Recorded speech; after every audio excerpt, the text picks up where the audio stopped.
अच्छा तो ओहि समय में फिर घर आ कैंपस दुनू केना सम्हारै छलियै?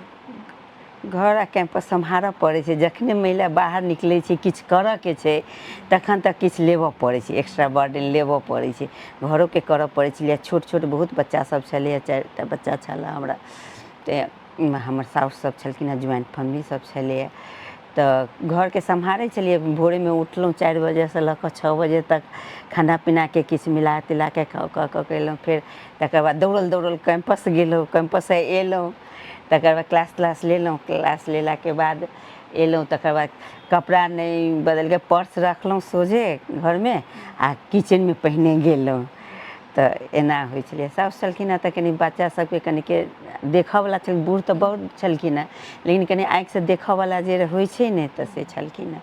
तऽ एना मिलाकऽ जे छै से चललै, से सबटा बढ़िआँ जकाँ चललै, सब भऽ गेलै। आब बुझाइए कि केना सम्हारि लेलिए सेहो आब सपना जकाँ लगैए। आब नहि बुझाइए कि सम्हारि सकलिए केना, अपनो नहि विश्वास होइत रहैए। तेना भऽ गेलै। सब धियापुता सब नीक जकाँ पढ़िओ लेलक, जिम्मेवारियो सब भऽ गेल, पूरा भऽ गेल। हमरा जे अछि बच्चियो सबके जे छै उहे बीचमे कनि अपनो पढ़ऽ पड़ै छलै क्लासके लेल। किएकि की होइ छलै कि कॉलेज एहन छै, शिक्षक पेशा एहन छै, ओकरा सब दिन एग्जाम एकटा होइ छै, सब दिन क्लासमे एकटा एग्जाम देबऽ जाए पड़ै छै कि कॉलेज लेवलपर पढ़ा रहल छी विद्यार्थी। तऽ कतेक टीचर सबके या हमरा जे छै से किताब लऽ कऽ गेल, डायरी लऽ कऽ लिखि कऽ गेल, किछु लऽ कऽ गेल, एना कऽ कऽ।